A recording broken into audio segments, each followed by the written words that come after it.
Good morning. My name is Charlie Hoke. My pronouns are he, him. I have the joy of serving on your board of trustees, and it's my pleasure to welcome you here this morning, despite the rain. If you're here for the first time, thank you for joining us. We look forward to getting to know you. We invite you and everyone present in the sanctuary today to join our in-person community time immediately following the service. If you purchased a poinsettia, you can see them around here, please take it home with you today. If you can't remember If you bought a poinsettia or if you need other arrangements, please see Jane Coleman during coffee hour. Love is the power that holds us together and is at the center. We are accountable to one another for doing the work of living our shared values through the spiritual discipline of love. We are glad that you are here with us today, whether you are here in person or here virtually. We hope you find the service inspiring and meaningful. I invite those of you here in person to take a moment to greet one another.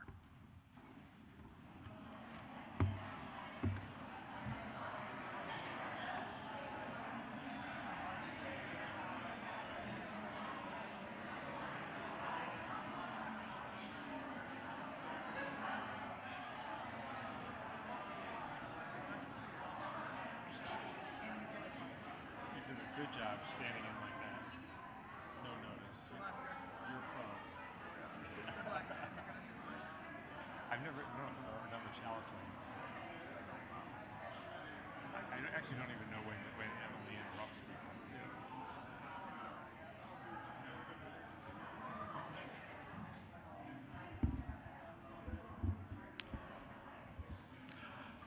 Our chalice lighter today is Daniel. Daniel's favorite color is blue. He loves to eat cookies.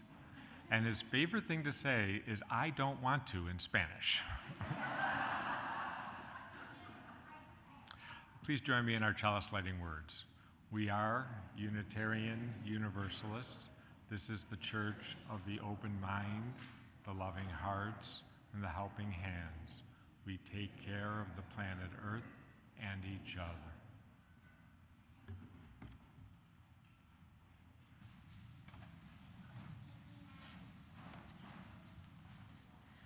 This song might be familiar to some of you. If you feel like joining in, you won't offend me at all.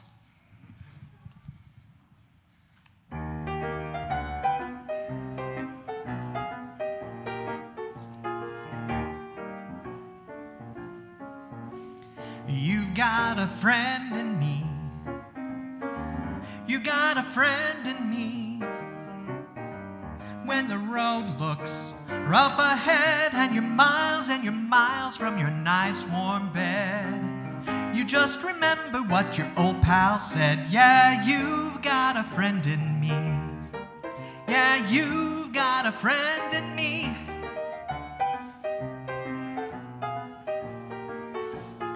You've got a friend in me. You've got a friend in me. You got troubles, then I got them too. There isn't anything I wouldn't do for you. If we stick together, we can see it through. 'Cause you've got a friend in me. Yeah, you've got a friend in me.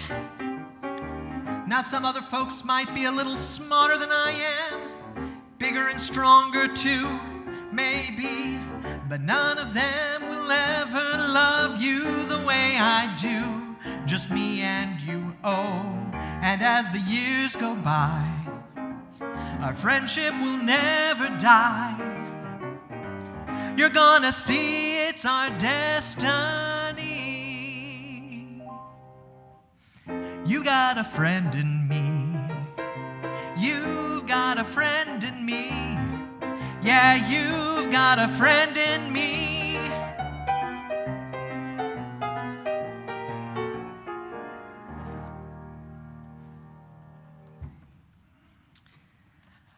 If you will, thank you. If you'll stand and join me in singing, if you're willing and able, number 350. Yes? Oh, I'm sorry, Jay. I messed you up. I apologize. Of course. Before the song, we're going to do our opening words. My name is Jay Cohen. I'm one of the worship associates. My pronouns are he, him. Today's service is led by Unity Temple's Mindful Reflection Community. That's our group that practices meditation and mindfulness, and also we learn Buddhist teachings. The topic we chose for today involves the idea of taking refuge. And in thinking about this, I realized the word refuge has many different meanings to each of us. And I was thinking back to sort of my earliest idea of refuge, and I came up with a wonderful childhood memory I haven't thought of in a while, and that when we were little kids, and it was bedtime, our parents used to play this little game called, okay, time to get to your safety zones. And it was this thing where we'd all race to our beds like we're jumping into our capsules where we're safe and protected. And as I grew up and as I got my own apartment or house or wherever I was living, I sort of expanded it way beyond my bed, and wherever I lived sort of became my refuge. It's my safety zone, a place where I'm protected from danger and harm, and I feel some comfort there. And so in hindsight, I'm very grateful to my parents for creating that notion in my life. As I've come to know Buddhist wisdom, we've learned many different ideas of the word refuge. We're going to hear about them today. But one of the core principles in Buddhism is to try to be at peace and be at ease with things as they are, even the complicated parts of our lives. If we can find that way to find some peace and ease, we're developing a sort of inner refuge, that safe place inside our minds and inside our hearts. And I think that I have to say that's not my default. My default tends to be more ruminating and worrying and replaying and regretting and all that thinking that goes into it. I tend to forget that I even have a choice. And when I can remember I have a choice and I can remember to turn toward that inner refuge, then I can stop putting so much energy into resisting what is and so much energy into being hard on myself. And instead I can slow down my thinking and allow things to be how they are and just approach the harder parts of my life with a little more peace and a little more ease. I think that's obviously still a work in progress for all of us. And turning toward that inner refuge, though, has been a really helpful teaching for me. It's my hope that we all find ways of finding refuge, whatever that means to each of us, and that also we can be a refuge for one another, to provide a safety zone, a place where we can all have a way to find more peace and ease. Whoever you are, wherever you are in your life journey, wherever you are in the world, you're welcome here.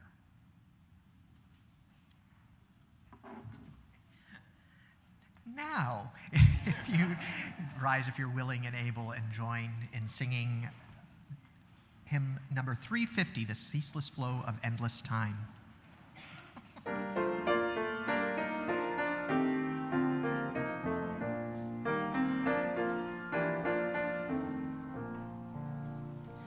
The ceaseless flow of endless time, no one can check or stay, will leave the past with no regret, nor future with dismay. The present slips into the past and dreamlike melts away. The breaking of the morrow's dawn begins a new day.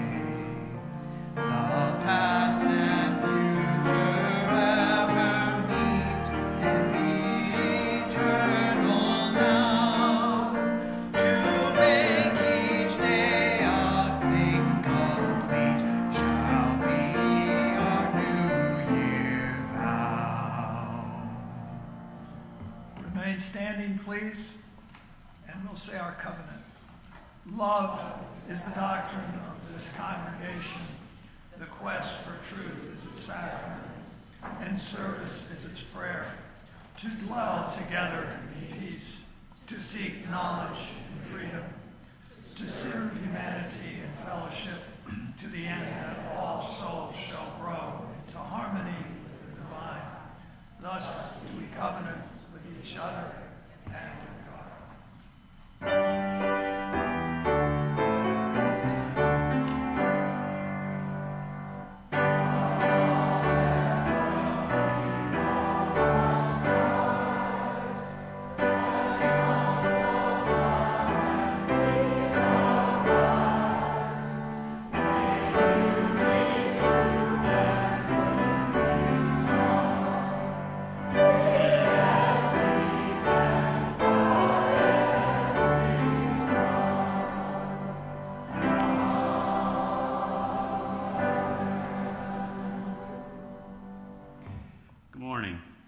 My name is Chet Taranowski. My pronouns are he, him, and I serve on your spiritual care team. Love is the doctrine of this congregation. Sharing the joys and sorrows of our lives with each other is one of the ways we embody love in our congregation. Those attending in person may share joys and sorrows in the binder outside the doors to the sanctuary. You can also email your joys and sorrows to us at spiritualcare@unitytemple.org. If you would like to talk with someone about what is on your heart, please feel free to welcome to contact the spiritual care team. We are here to listen and sit with you in times of both joy and sorrow. Here are the joys and sorrows that were shared this week. Rich Bacorny asked to make this announcement. Jordan Riffs is receiving excellent care at Rush Medical Center for a form of cancer known as MDS, myelodysplastic syndrome. Please send only your positive energy to him and Paula. No cards, emails, or letters to Jordan and his wife Paula at this time. He sends his love to all. Marty Swisher asked us to remember Terry Schultz and her family. On Saturday, Terry lost her brother John. Terry and her siblings are devastated, as John was only 67 and seemingly very healthy up until Thanksgiving, when they noticed a drop in his energy. Terry asks for prayers for her mother, Bert, and for John's family at this difficult time. I have a joy. One of my longest and closest friends, Bill Olenizak, and his family, Jerry, Robin, and Rachel, are here now at this service. They are visiting us from South Carolina, and it has been a real pleasure seeing them. We know that we hold some joys and sorrows in silence. We invite anyone who has a joy or a sorrow to come forward to drop a stone into the bowl of water at one of the 4 stations around the room. We invite you to engage in the spiritual practice of silence during this shared ritual. Let's begin.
Please join me for a moment of prayer and reflection. Spirit of life, source of all love, may this sanctuary be a place where people are inspired, if not by something said, then perhaps by something sung, or by the light coming in through the windows, or by the sense that people come here to support one another. May this be a place where everyone feels safe, safe to follow our thoughts and beliefs on our individual journeys, safe to share what's on our minds and hearts, and safe to help one another feel appreciated. May we continue to make this place a refuge from the world, a place where our wells can fill up again, where we gain wisdom and feel compassion, a place where we are refreshed and renewed so that we can bring a sense of goodness and kindness into the world. Blessed be. Amen.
Good morning. My name is Terry Kinsey, and if you're someone, my pronouns are he, him, and if you're someone like to come and sit close to Grandpa Terry and Grandpa Jay as we do our story for all ages, please come on down here.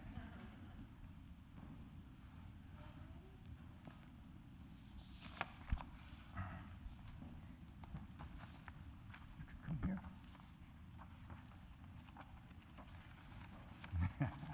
Come on up close.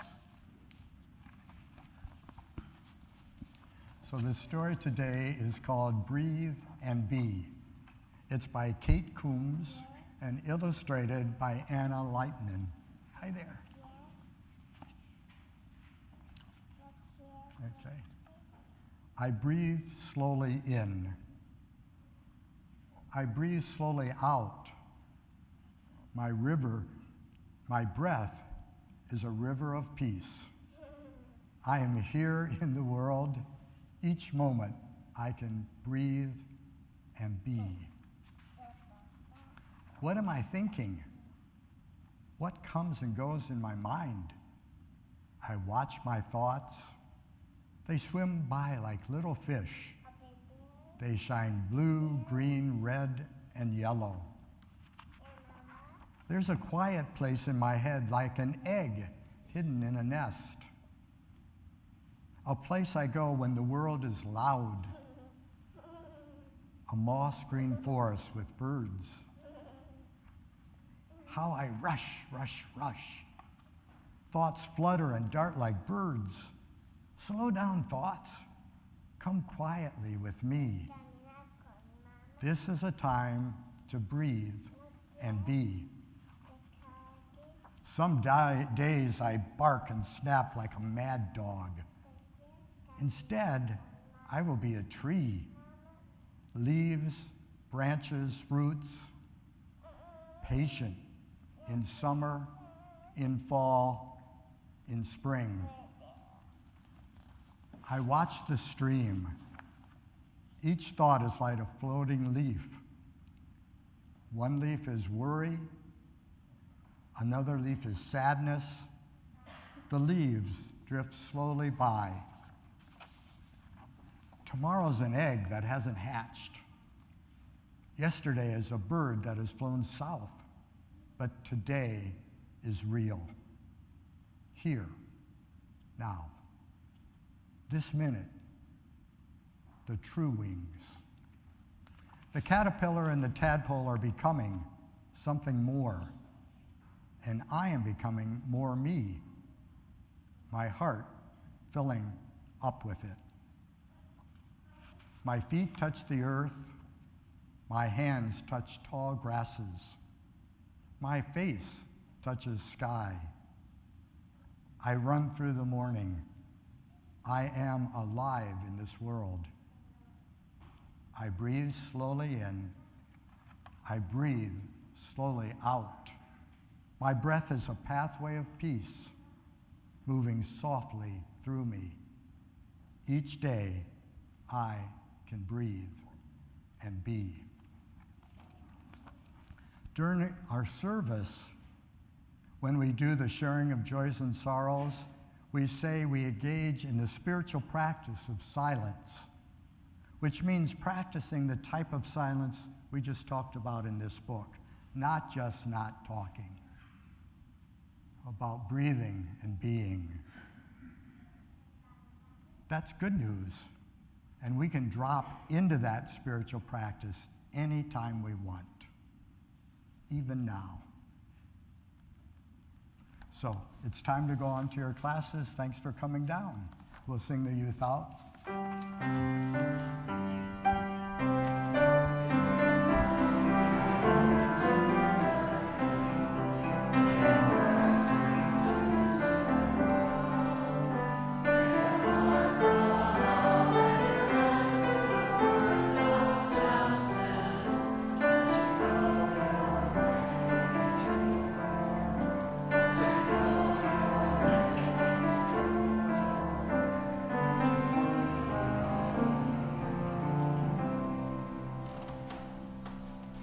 Good morning. My name is Judy Gallardo Grace, and my pronouns are she, her.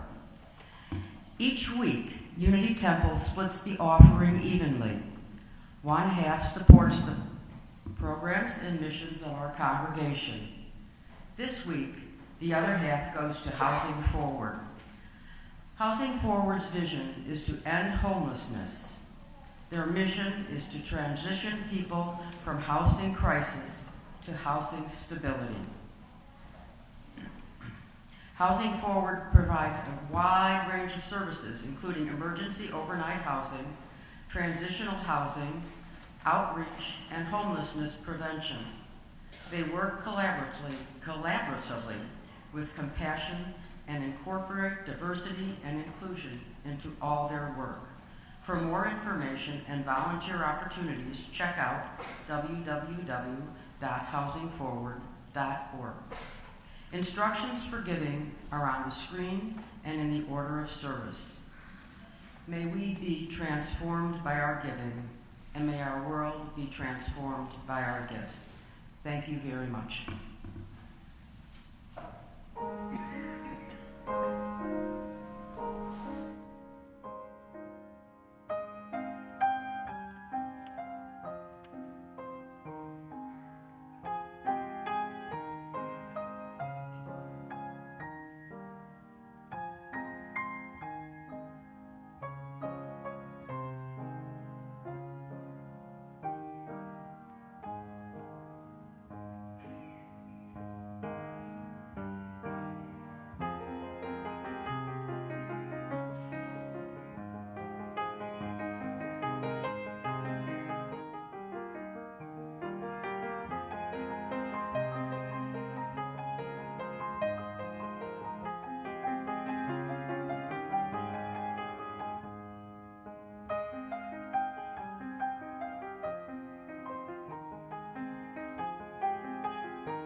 I'm going to share just a little bit about how the Mindful Reflection community got started. I began meditating on a 9-day silent wilderness backpack back in 1998. And after that, I continued to develop my practice and attend silent retreats. I realized how much I was living my life more skillfully and with less reactivity because of my practice. I was more centered at work and with my husband, Jay, and I was more attuned to the simple beauty of living in this world.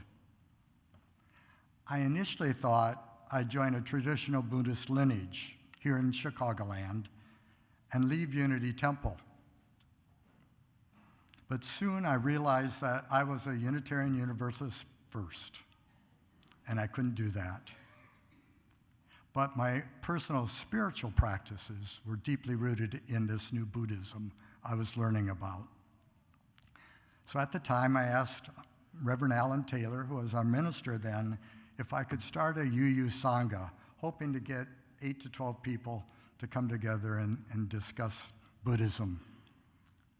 It's now been 10 years since we founded that community. And I want to share a little bit more information about our community. We meet on Tuesday evenings from 7 until 9, in person and on Zoom.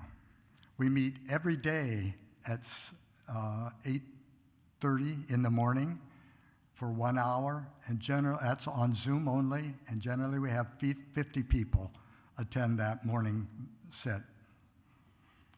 We also meet once a month, next Saturday in Thatcher Woods, the first Saturday of every month, where we do a combination of forest bathing and meditation. That's from 8:30 till 10:30. Finally, we offer other events. We offer a yearly retreat, 3-day retreat, and our annual New Year's Eve service, which will be Tuesday here in Unity Temple and on Zoom, and you're all invited to attend. And just so you know, we practice shared ministry, and we have 15 different facilitators help with all of these events. The type of Buddhism we practice in our Mindful Reflection community is nicely summarized in this book titled Seeing Clearly, A Buddhist Guide to Life by Nicholas Bomorato. He states, Buddhism is about you, your life, and how to get through it. It's about the problems you face, and most interestingly, where they come from. It's about taking a long, hard look at the world and finding that it's very different from how you first imagined it. The fundamental source of these problems, Buddhists say, is that the world is very different from how our ordinary experiences make it seem. The world is very different from how our ordinary experiences make it seem.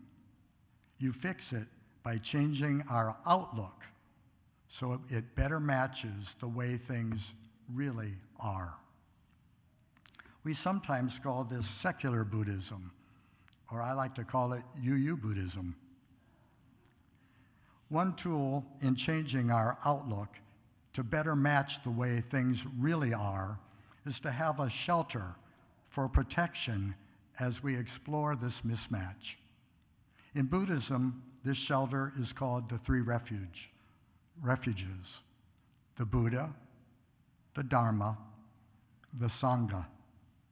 These refuges create a safe haven in which we can explore with wisdom and compassion more deeply the way things really are, so that we can flourish fully as human beings. This is why we titled today's sermon, From Head, the Wisdom Teachings, to Heart, the Compassion and Loving Kindness Teachings that we explore in these 3 refuges. So 3 members of our Sangha are going to share their take on those 3 refuges, and Jeremy Brightmill will be starting.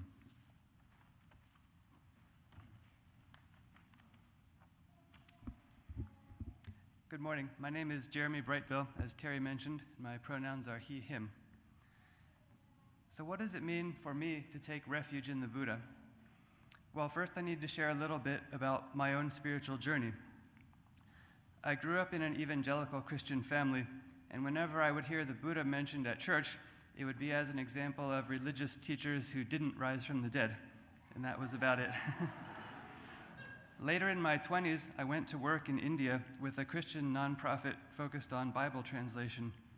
And while I was there, I would see these Westerners following Hindu gurus or Buddhist teachers and I was really scornful of them, like they were following some craze or trying to copy the Beatles.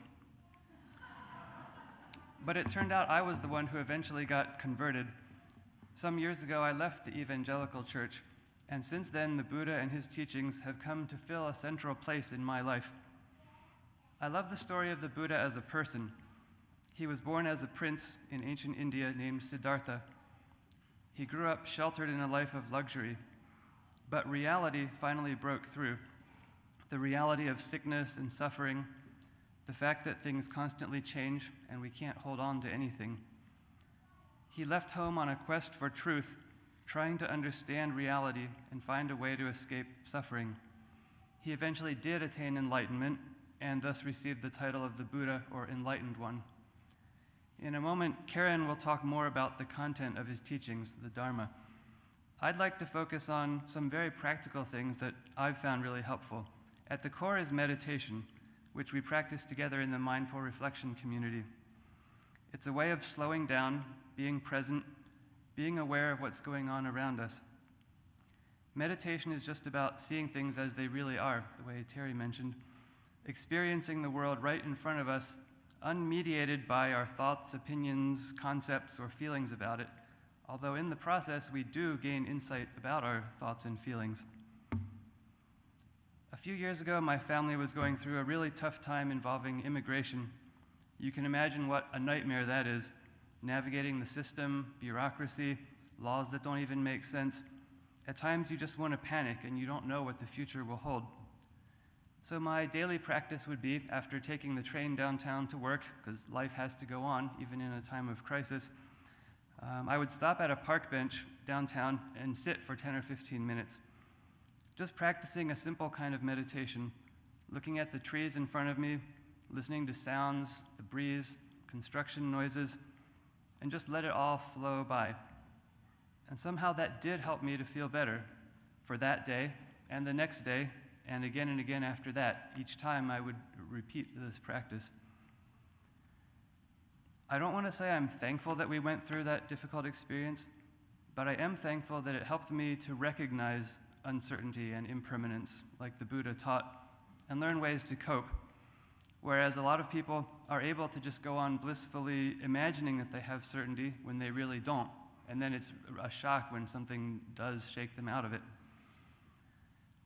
I'm also excited to teach my son Daniel about the Buddha. He already knows that meditation is a thing that I do. He tries to imitate it. He knows it involves sitting still in a chair, which he can do for about 5 seconds, because he's 2 years old. But I'm also learning from him. I see how he'll be crying, pitching a fit, and then within a minute or less, we wipe his tears and he can be completely happy again, like nothing even happened. I really envy that. And meditation is helping me to recover that ability. There's an idea in Zen Buddhism that every instant the whole universe is created fresh out of nothing. And I love that way of seeing the world. Every moment can be a fresh start.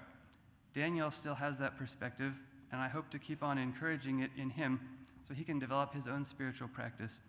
Taking refuge in the Buddha can be just as meaningful for him as it has been for me. Thanks.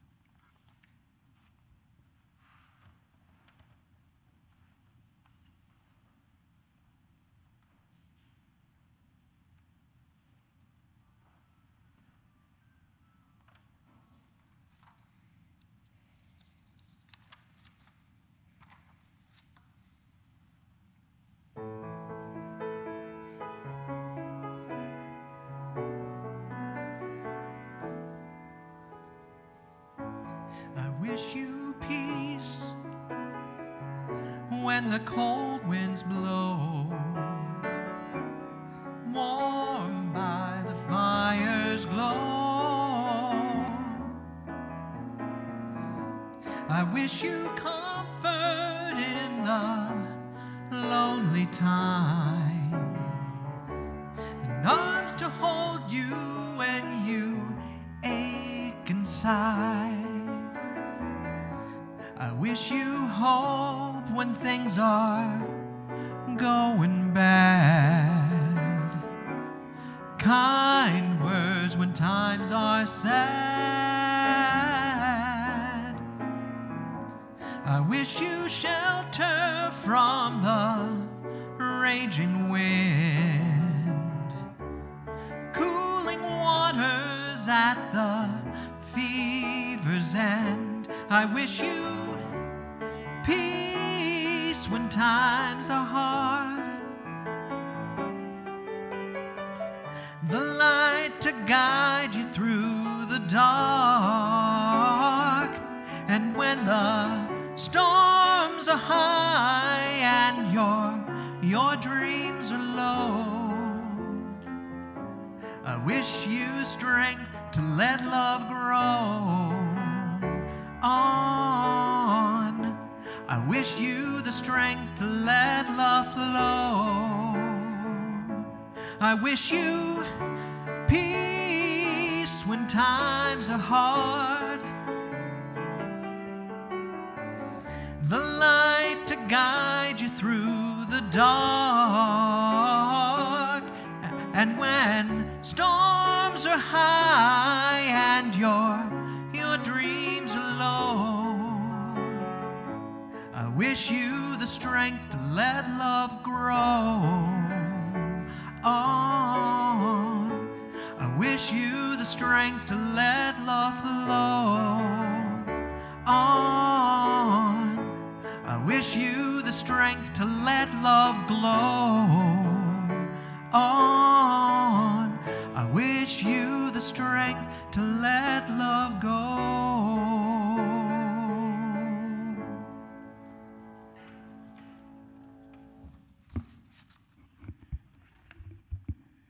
Hi, my name is Karen Osborne, and my pronouns are she, her. I take refuge in the Dharma. Dharma is the wisdom teachings that help us apply Buddhist principles in daily life. There are many such teachings, but we can start with the Four Noble Truths and the Eightfold Path. Briefly, the Four Noble Truths acknowledge that life includes suffering, and that we can understand the causes of suffering, our own illusions of permanence, our desires, attachments, and aversions all add to the inevitable suffering of illness and death. The Eightfold Path gives us 8 goals we aspire to: wise view or understanding, wise intention, speech, and action, as well as wise effort, mindfulness, and concentration. The Dharma helps us accept that everything changes, that there is no fixed identity or self to cling to, only the delusions of ego, and that we are all connected and interdependent. When I let go of illusions, I cause less harm and can embrace acceptance and compassion. I have to face reality and accept the world as it is before I can work effectively to change it. Sounds a lot like Unitarian Universalist principles, doesn't it? So, about 17 years, hang on. One of my favorite practices is the metta, or loving kindness meditation. Several variations exist, but most go something like this. Start with saying or thinking, may I be happy, may I be at peace, may I be free from suffering and the causes of suffering. May I know happiness and the root of happiness. Then think of your loved ones and friends and wish them these same things. Then include people farther from your immediate circle in the meditation. Next comes the hard part. Think of people who have harmed you or those you fear or dislike. Wish them happiness, peace, and freedom from suffering. Finally, wish this for all living beings. About 17 years ago, I was living in a building where a middle-aged man lived with his mother. He caused many problems, from stealing newspapers to verbal abuse to exposing himself to causing property damage. One night, I heard him screaming at his elderly mother in between loud pounding and thuds that literally shook the walls. I feared that he was physically beating his mother. I knocked on my other neighbors' doors seeking help because I did not want to confront this man alone. No one was home, so I knocked on his door. The pounding stopped. I heard his mother's soft voice, "Aren't you going to answer the door?" Then him, "No, I don't have to answer the door." And the pounding started again. I then called the police. They too were concerned when they arrived. They knocked and waited outside his door for almost 2 hours before he finally opened it. Fortunately, his mother was unharmed. The pounding I heard was from doors being slammed. The building had metal studs, so the sound traveled powerfully. The next morning, I found 3 of my 4 tires had been slashed in our shared garage. We believed he had slashed some of our tires before, but only one at a time. This was different. I was shocked and terrified. For the next few years, I added him and his family specifically to my daily loving kindness meditation as a way to take refuge in the Dharma. The meditation allowed me to release my own anger and terror from the trauma. It has helped me to move past other difficult experiences, and I think it can help us especially now. We can take refuge in the Dharma by wishing those we dislike, including those in power who we believe are causing harm, to be free from suffering and to experience peace and happiness. This does not mean we condone the harm being caused, but we cannot end harm through hatred. So we practice compassion and love even as we take action to change the world. Thank you.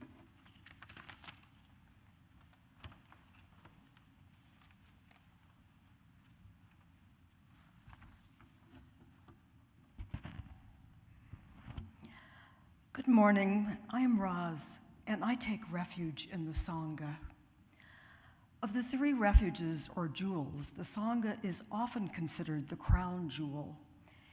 Here, the Buddha and the Dharma teachings come to life when a community comes together and studies and practices the principles that Karen just shared.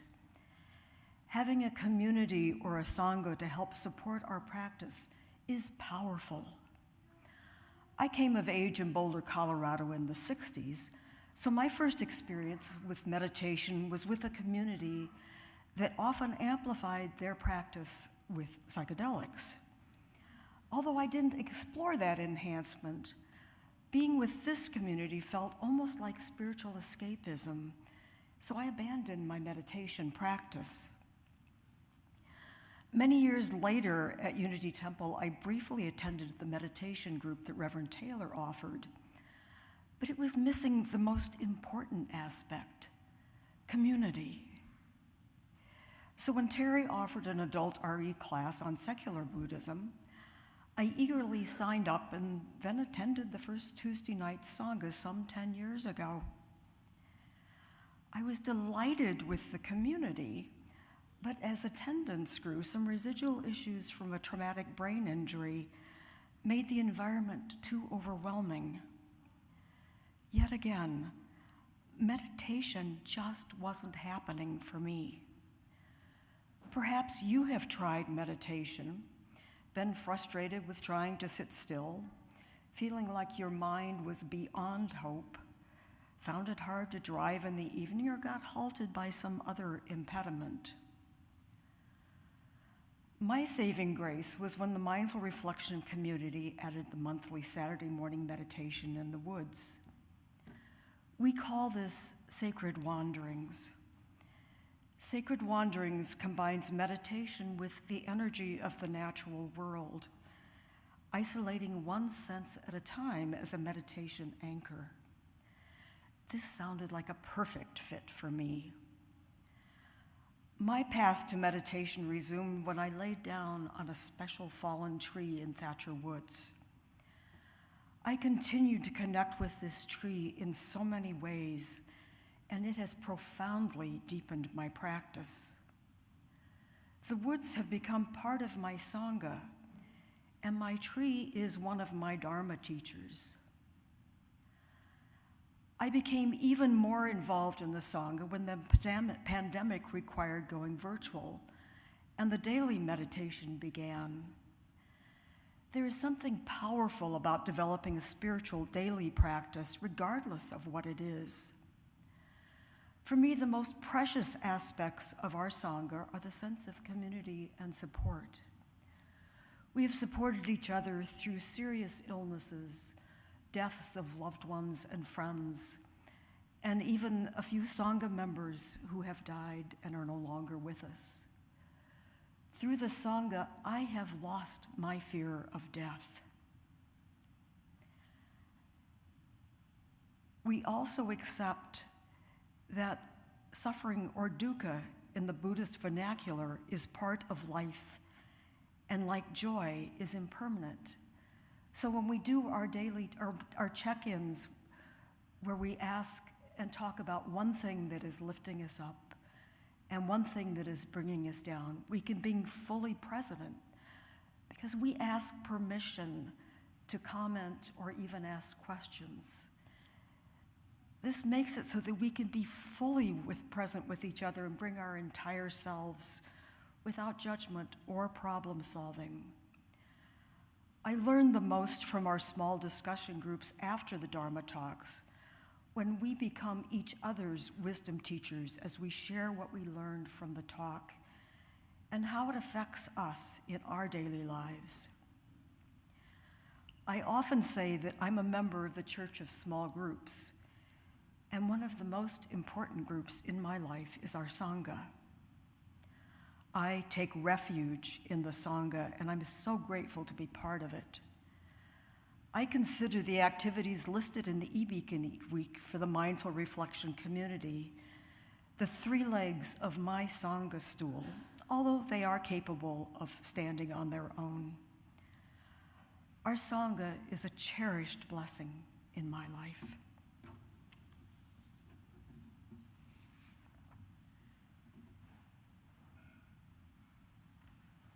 And if you would rise if you are able and want to.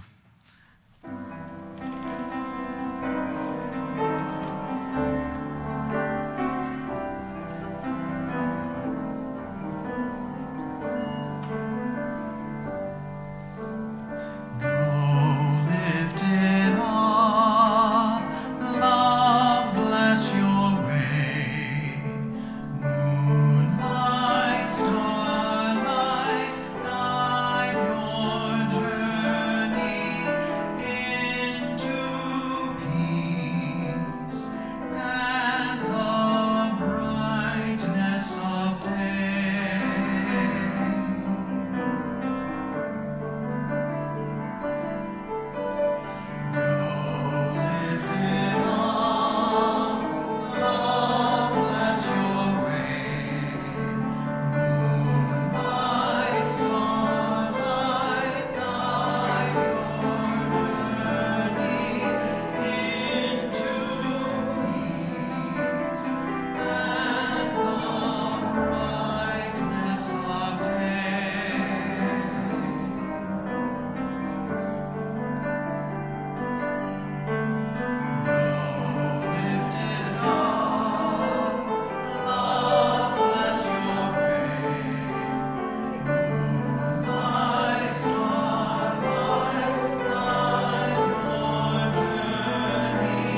May our practice and our time here together help to create a space experiences. May we take refuge in the Buddha, the realization that Siddhartha was a human, just like we are, and has learned to flourish more fully through his practice, and we may also. May we take refuge in the Dharma, the various wisdom teachings that we study that help us put life in a larger perspective, growing with more compassion and love. And these wisdom teachings don't just come from Buddhism. They come from many sources. May we take refuge in our Sangha, the community of spiritual teachers and seekers who assist us on our journey. This community here today. And as we say at the Mindful Reflection Community, may our practice benefit all beings and the interdependent web of life. And now join me in the repeating of the words of our chalice extinguishing. Carry the flame of peace and love until we meet again.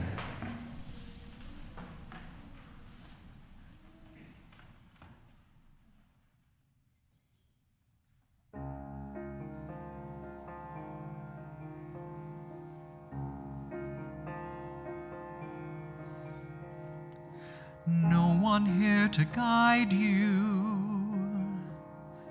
Now you're on your own. Only me beside you. Still you're not alone. No one is alone.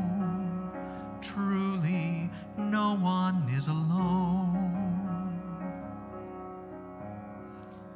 Sometimes people leave you